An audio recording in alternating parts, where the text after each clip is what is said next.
Yes hello everyone, welcome to this LPT YouTube channel. और हम बात कर रहे हैं एलआरडीआई के बारे में। LRDI in IPMAT 26। So what should be your monthly plan. अगर आप अभी से प्रिपरेशन स्टार्ट कर चुके हैं या प्रिपरेशन कर रहे हैं आईपी मैट 26 के लिए, तो आपका मंथली प्लान कैसे बनना चाहिए, किस तरह से अपन स्टार्ट करें, ठीक है, कैसे अपन को इस फाइनल स्टेज तक लेके जाएं अपने प्रिपरेशंस को। अब इसमें देखो, बहुत सारे ऑडियंस, बहुत सारे स्टूडेंट्स ऐसे हो सकते हैं जो स्कूल के साथ ये कर रहे हैं, जो हो सकता है कि 12th के साथ साथ कंटिन्यू कर रहे हैं अपनी प्रिपरेशन को। बहुत सारे लोग ऐसे हो सकते हैं जो ड्रॉपर्स हैं, मतलब जिन्होंने 12th कर लिया है वो ड्रॉप कर रहे हैं। तो दो तरीके की चीज़ें हो सकती है टाइमलाइन में, इसलिए मैं थोड़ा रेंज लेकर के चलूँगा, ठीक है, कि दोनों के लिए किस तरह से अपन को प्लान करना चाहिए। तो आपको अपनी प्रिपरेशन को 3 पार्ट में डिवाइड करना है। देखो, मंथली प्लान की अगर हम बात करें तो अगर आप आज से बात करें, मई लास्ट से या जून से अगर स्टार्ट करते हैं अपन, तो अगले साल मई जून में ये एग्ज़ाम्स होते हैं सारे, ठीक है। मैं मई मान के चलता हूँ कि मई में आप आईपी मैट का इंदौर वाला एग्ज़ाम दे रहे हैं या रोहतक दे रहे हैं, या हो सकता है कि आप अप्रैल के लास्ट वीक में आपको जिप मैट दिखेगा, नेक्स्ट ईयर सॉरी। तो इस तरह से अपने पास ऑलमोस्ट 10, 11, 12 महीने हो सकते हैं, मैक्सिमम 12 मंथ्स अपने पास है। तो इसको आपको 3 पार्ट में डिवाइड करना है। तो सबसे पहले आपको काम करना है अपने फाउंडेशंस पे, ठीक है। सो फर्स्ट 3 to 4 मंथ, ठीक है। तो जो लोग 12th के साथ कर रहे हैं तो उसको मैक्सिमम 3 मंथ से ज़्यादा उसके पास टाइम नहीं है बेसिक्स पे काम करने के लिए, फाउंडेशंस पे काम करने के लिए। और अगर आप ड्रॉपर हैं तो आपके पास पूरा साल है, आपको कुछ बोर्ड के लिए बीच में टाइम नहीं निकालना पड़ेगा, तो उनके पास 4 महीना हो सकता है, 4 मंथ्स आप ले सकते हैं। तो अब आप इसमें क्या करेंगे, फाउंडेशन में आपको क्या करना है। तो सबसे पहले तो अगर आपने लास्ट ईयर्स के पेपर्स एक बार नहीं स्कैन किए हैं तो एक बार स्कैन करिए। आईपी मैट में इंदौर में क्या आता है, रोहतक में क्या आता है, इस बार क्या आया, पिछली बार क्या आया, कौन कौन से टॉपिक्स हैं, कौन से एरियाज़ हैं जहाँ से क्वेश्चंस आते हैं। So if I talk about LRDI, तो एलआरडीआई में ब्लड रिलेशन, डायरेक्शन सेंस, ठीक है, coding decoding, sequence series, symbols notations, ठीक है, वेन डायग्राम, ये बहुत सारे टॉपिक्स हैं। आप अलग अलग एग्जाम्स के हिसाब से अलग हो सकता है। कुछ एग्जाम्स में डिडक्शन आता है, किसी में डिडक्शन नहीं आता है। स्पेशली जब आप इंदौर की बात करेंगे तो इंदौर में इनमें से कुछ नहीं आएगा, वहाँ रीजनिंग बेस्ड डीआई आएगा, ठीक है। कोर डीआई के भी क्वेश्चंस इस साल दिखे हैं, 24 या उससे पहले नहीं थे। तो आपको हर एक के लिए निकालना पड़ेगा कि कौन से सेक्शन से कितने नंबर ऑफ क्वेश्चंस आ रहे हैं, ठीक है। मेरे को रोहतक में कितने क्वेश्चंस मिल रहे हैं, कौन से टॉपिक्स इंपॉर्टेंट है, ये सारी चीज़ें आपको पेपर्स को एनालाइज करना पड़ेगा। और इसमें थोड़ा बहुत वेरिएशन हो सकता है, ठीक है। अगर आप रोहतक को एनालाइज करोगे तो रोहतक के जो टॉपिक्स हैं, जिपमेट के जो टॉपिक्स हैं, या हो सकता है आप साथ के साथ एनपैट भी दे रहे हो सकता है और कोई एग्जाम्स भी अगर आप टारगेट करेंगे, तो इन सब में थोड़े थोड़े वेरिएशंस हो सकते हैं। तो सबसे पहले you need to find out important chapters जो आपका टारगेट एग्ज़ाम है उसके हिसाब से, ठीक है। उसके कॉन्सेप्चुअल आपको लेक्चर्स, वीडियोस, ठीक है।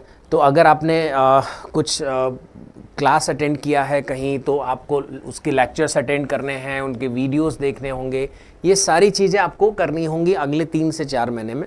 इसको भी आप फिर से फर्दर डिस्ट्रीब्यूट कर सकते हैं। मेरे हिसाब से ऑन एन एवरेज मिनिमम 2 से 3 टॉपिक्स हैं जो आपको एक वीक में प्लान करना चाहिए। 3 से 4 महीने के जो प्लान है इसको आप फर्दर ब्रेक करेंगे तो आपको डिसाइड करना पड़ेगा कि इस वीक में कौन से 2 टॉपिक्स हैं जो मुझे लेने हैं। कि लेट्स से मैंने ब्लड रिलेशन और डायरेक्शन सेंस ले लिया रीजनिंग में, ठीक है, या मैंने पाई चार्ट का और बार ग्राफ का एक टॉपिक पिक कर लिया, ठीक है। तो इस तरह से आप हर एक वीक को फर्दर डिवाइड करेंगे 2 टॉपिक्स में, तो कम से कम 2 टॉपिक्स, 3 टॉपिक्स आपको एक वीक में तैयार करने पड़ेंगे, ठीक है। तो उनके कॉन्सेप्चुअल लेक्चर्स आपको देखने हैं, उनके वीडियोस आप देख सकते हैं, ठीक है। और उस पर्टिकुलर टॉपिक पे आपको वैरायटीज़ ऑफ क्वेश्चंस बनाने हैं। तो वैरायटीज़ ऑफ क्वेश्चंस, क्या क्या वैरायटी बन सकती है उस टॉपिक में, आप कोशिश करो हर एक टॉपिक पे कम से कम 50 से 100 क्वेश्चंस आप बना लो, ठीक है। जब आप पढ़ोगे उस टॉपिक को तो उसमें क्या क्या वैरायटीज़ बन सकती है, उसमें मिनिमम 50 से मैक्सिमम 100 नंबर ऑफ क्वेश्चंस तक आपको बनाने हैं। तो आप ऐसे सोचो कि आपको एक वीक का प्लान बनाना, तो एक वीक में क्वांट के लिए, वीए के लिए, एलआर के लिए, सब के लिए आपको मिनिमम 2-2 टॉपिक्स भी अगर आपको करने हैं तो कम से कम आपको 300 सवाल बनाने पड़ेंगे, ठीक है, सब कुछ कवर करने के लिए। एट द सेम टाइम आप टॉपिक टेस्ट भी ले सकते हैं, इनके सेक्शनल टेस्ट भी लगा सकते हैं कि इंडिविजुअल टॉपिक पे बेस आपने ये टॉपिक कंप्लीट कर लिया तो उस पर्टिकुलर टॉपिक पे आपने एक टॉपिक टेस्ट भी साथ के साथ लगा लिया, ईजी, मॉडरेट, डिफिकल्ट लेवल के। तो पहले 3-4 महीने का आपका प्लान होगा आपका फाउंडेशन स्ट्रॉन्ग करने का, क्योंकि स्ट्रॉन्ग फाउंडेशन पे ही आप एक स्ट्रॉन्ग बिल्डिंग बना सकते हैं, ध्यान रखना। तो फाउंडेशन बहुत अच्छा होना आपका ज़रूरी है।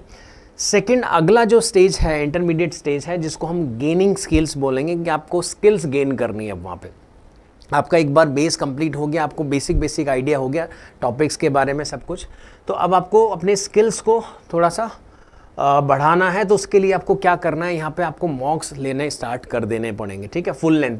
हो सकता है आप चाहो तो इस बीच में भी 1 या 2 मॉक ले सकते हैं, बट यहाँ से आपको at least once in a week आपको एक मॉक लेना चाहिए अगले 3 से 4 महीने में, ठीक है। अगेन जो लोग ड्रॉपर है वो 4 महीने का टाइम ले सकते हैं इसमें, बट जो लोग स्कूल के साथ अपनी 12th के साथ कर रहे हैं तो उसके पास 3 महीना मैक्सिमम होगा, उससे ज़्यादा टाइम आपके पास नहीं होगा। तो आपको यहाँ पे क्या करना है, आपको मॉक्स लेने हैं, उनके एनालाइज करने हैं, ठीक है। मॉक्स को ध्यान रखना, मॉक्स सिर्फ लिखने से, फुल लेंथ टेस्ट देने से सिर्फ फ़ायदा नहीं होगा, उसको एनालाइज करने से आपको पता लगेगा कि क्या आपको कहाँ पे आपको दिक्कत आ रही है। आपको आइडेंटिफाई करने होंगे अपने वीक एरियाज़ को। मॉक्स का पर्पज़ यही होगा कि आपकी स्ट्रेटेजी क्या होगी, आपको टाइम बाउंड प्रैक्टिस भी आपको होनी है उसमें, और साथ के साथ आपको ये भी फाइंड आउट करना पड़ेगा कि आपके वीक एरियाज़ क्या क्या है, ठीक है। क्या आपको कैलकुलेशन में अभी तकलीफ आती है, क्या आपको पाई चार्ट वाले क्वेश्चंस में दिक्कत आ रहा है, ठीक है, या आपको किस पर्टिकुलर टॉपिक के क्वेश्चंस में दिक्कत है, इस एरिया के इस टाइप के क्वेश्चंस आपसे नहीं बन रहे हैं। तो जिस भी टॉपिक में आपको दिक्कत है तो उनके कॉन्सेप्ट्स आपको फिर से रिवाइज़ करने पड़ेंगे, ठीक है। हो सकता है वो कॉन्सेप्ट्स आप भूल चुके हों, हो सकता है उनके वापस लेक्चर्स आप देखने पड़े, हो सकता है आपने जब पढ़ा था तो आपने कुछ नोट्स बनाए हैं तो उनको रिवाइज कर सकते हैं, कुछ फॉर्मूलेज आपके पास है तो उनको आप रिवाइज कर सकते हैं। हो सकता है आप टॉपिक टेस्ट भी लगा सकते हैं उस टॉपिक को स्ट्रॉन्ग करने के लिए आप, ठीक है। बहुत ज़्यादा दिक्कत है तो आप इजी से स्टार्ट करें, और अब ठीक ठाक है तो आप मॉडरेट और डिफ़िकल्ट लेवल के आप टॉपिक टेस्ट लगा सकते हैं, ठीक है। तो आपको कॉन्सेप्ट्स को रिवाइज करना है और उनको एक तरह से आपको स्किल लेके आनी है उस टॉपिक में, ठीक है। तो यहाँ पे अपने पास टाइम है सफिशिएंट कि अपन काम कर सकते हैं। अगर कोई टॉपिक इंपॉर्टेंट है और आपको उस पर नहीं कमांड हो रहा है तो आपको उसको जो भी करना पड़े उसके लिए दोबारा से वीडियोस देखना पड़ रहा है, दोबारा से लेक्चर अटेंड करना पड़ रहा है, दोबारा से आपको सब कुछ रिवाइज करना पड़ा, कर सकते हैं अपन, ठीक है। यहाँ पर अपने पास टाइम है। और लास्ट जो स्टेज होती है फिनिशिंग स्टेज, जिसको अपन बोल सकते हैं शार्पन द एक्स, ठीक है। तो वहाँ पर हमको अब एकदम फाइनल फिनिशिंग देनी है अपनी प्रिपरेशन को। तो उसके लिए आपको सबसे पहला काम करना पड़ेगा कि आपके मॉक्स की फ्रीक्वेंसी को बढ़ाना पड़ेगा, और ये डबल का टारगेट हम रखेंगे। मतलब यहाँ पे हमने बोला था वंस इन अ वीक, अब हम कह रहे हैं कि कम से कम 2 बार आपको मॉक्स तो लेने पड़ेंगे। मॉक्स लेना है, एंड मॉक्स जब भी मैं मॉक्स लेने की बात करूँगा तो मतलब बाय डिफ़ॉल्ट है कि उसका एनालिसिस उसमें इनबिल्ड है, तो आपको एनालिसिस भी करना है। तो 2 मॉक्स लेना है और उसको एनालाइज करना है, ठीक है। 2 मॉक्स लेना है और एनालाइज करना है, ठीक है। हर बार आप थोड़ा थोड़ा स्ट्रेटेजीज बदल सकते हैं, ठीक है। डिपेंड करता है कि मान लीजिए आप VRC का सेक्शन कर रहे हैं तो मैं पहले VA करने वाला हूँ, बाद में RC करने वाला हूँ, या मैं अगर क्वांट का सेक्शन कर रहा हूँ या LR का DI का सेक्शन कर रहा हूँ तो मैं एक बार मैं कितने राउंड में कंप्लीट करता हूँ, मैं 2 बार में ये कंप्लीट करता हूँ। एक बार मैंने लेट्स से मेरे टेस्ट में 40 मिनट में मेरे को, फॉर एग्जांपल अगर मैं 120 मिनट का रोहतक को टारगेट करके एक टेस्ट कर रहा हूँ तो 120 मिनट में 120 क्वेश्चन है, मतलब 40 मिनट में 40 क्वेश्चन करने हैं। तो हो सकता है पहले 20 मिनट में 25 मिनट में मैं एक राउंड कर लेता हूँ जिसमें मैं इजी सारे क्वेश्चंस बना लेता हूँ, मार्क फॉर रिव्यू कर देता हूँ जो थोड़े से मॉडरेट लेवल के क्वेश्चन हैं। फिर मैं सेकेंड राउंड में वो वाले क्वेश्चन बनाता हूँ, ठीक है। मैं इस स्ट्रेटेजी से करके मैंने 1 2 3 मॉक लिए। फिर मैं ऐसा करता हूँ, नहीं मैं सफिशिएंट टाइम लेके एक ही राउंड में पूरा कंप्लीट करने वाला हूँ, ठीक है। तो आप स्ट्रेटेजीज बदल के कर सकते हैं, बट आपको फाइनली आपको एक फाइनल स्ट्रेटेजी पता लगना चाहिए जिससे आपकी परफॉर्मेंस बेस्ट आती है, ठीक है। आप किस तरह से आप अपना बेस्ट परफॉर्मेंस दे सकते हैं वो आपको आइडेंटिफाई करना पड़ेगा। तो आपको अपनी स्ट्रेटेजी को फाइनलाइज करना पड़ेगा कि नहीं मैं एक ही बार में पूरा करने वाला हूँ, कि मैं 2 राउंड करने वाला हूँ, या ये वाला सेक्शन में पहले स्किप करूँगा, मैं पहले ये वाला सेक्शन लेने वाला हूँ, ये मेरे लिए ज़्यादा स्कोरिंग है, ठीक है। तो आपकी जो भी स्ट्रेटेजी आप जिसके हिसाब से आप बेस्ट परफॉर्म कर सकते हैं वो आपको फाइनलाइज करने का टाइम है यहाँ पर, ठीक है।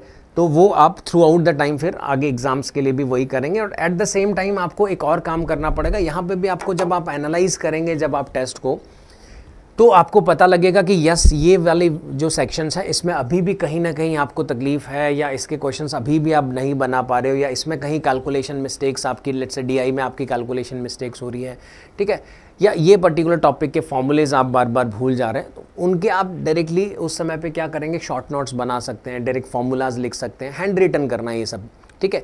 क्योंकि एंड ऑफ द डे जब जिस दिन एग्जाम आप देने जाएंगे उस दिन आपके पास सफिशिएंट टाइम नहीं होगा कि आप पूरा time and work, time and distance का चैप्टर आप रिवाइज कर लोगे, या उस दिन उस पर्टिकुलर टॉपिक को, फॉर एग्जांपल मैंने बोला कि ब्लड रिलेशन है तो उसके सारे कॉन्सेप्ट्स आप, सारे टाइप के क्वेश्चंस आप उस दिन शायद नहीं बना पाओगे। तो जो जो चीज़ें आपको इंपॉर्टेंट लग रही हैं, जो आपको लग रहा है कि आप बार बार भूल जाते हो, कोडिंग डिकोडिंग में आपको हो सकता है कि लेटर्स की रिस्पेक्टिव पोजीशंस नहीं पता, रीजनिंग में जब कोडिंग डिकोडिंग आता है तो P 16th लेटर है, K 11th लेटर है, ठीक है। तो ऐसी बहुत सारी चीज़ें होती है जो आपको मेमोराइज करनी पड़ती है, रिवाइज करना पड़ता है, देखना पड़ता है बार बार।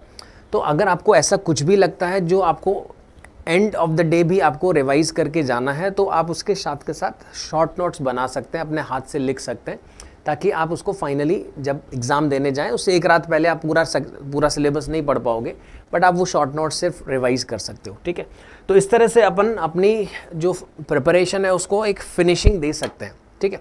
तो ये 3 स्टेजेस हैं। फर्दर मैंने एक मोटा मोटा आपको प्लान दिया है, इसको फर्दर आपको डिवाइड करना पड़ेगा कि ये 3 महीने में अपन क्या करने वाले हैं, ये 3 महीने में अपन क्या करने वाले हैं, वीक में अपन को कौन से 2 टॉपिक्स पिक करने हैं, ठीक है, कौन से अपन ने मॉक्स अगर लिए हैं तो उसके मॉक के एनालिसिस के, ये सारी स्ट्रेटेजी आपके मॉक के एनालिसिस से निकल के आएगी कि कौन सा टॉपिक पिक करना है, किसके सेक्शनल टेस्ट वापस, किसके टॉपिक टेस्ट हो सकता है, आपको यहाँ पे आके भी टॉपिक टेस्ट लगाने पड़ेगी। एक स्टेज पे भी आपको लग रहा है कि यार ये टॉपिक के क्वेश्चंस मेरे से, वेन डायग्राम के क्वेश्चंस अभी भी नहीं बन रहे, ठीक है, या मेरे से क्यूब्स एंड डाइस के क्वेश्चंस मेरे से, मैं अभी भी मिस्टेक कर रहा हूँ कहीं ना कहीं। तो क्यूब्स एंड डाइस के फॉर्मूलेज क्या क्या हैं, कि कौन सा, जब आप वो आता है ना क्यूब वाले क्वेश्चन जिसमें कि वो पेंट करता है और उस पर 2 फेस पेंटेड, 3 फेस पेंटेड, तो उसके कुछ फॉर्मूलेज हैं, क्या मुझे फॉर्मूले याद नहीं है, या मैं कॉन्सेप्ट में कहीं मिस्टेक कर रहा हूँ, क्या मैं विजुअलाइज ठीक से नहीं कर पा रहा हूँ, तो क्या मुझे और टॉपिक टेस्ट लगाने। तो इसके हिसाब से आपकी जो मॉक्स एनालिसिस होंगे उसके बेसिस पे ही अपन ये स्ट्रेटेजी बनाएंगे, ठीक है। तो इस तरह से अपन हर एक को भी फर्दर डिवाइड करेंगे अपनी मॉक एनालिसिस के हिसाब से, ठीक है। तो इस तरह से अपन इस प्रिपरेशन को प्लान कर सकते हैं, ठीक है। तो this is all for the day. तो इसी तरह के कुछ और इन्फॉर्मेटिव वीडियोस के लिए आप हमारे इस चैनल पे बने रहिए। Wish you all the best.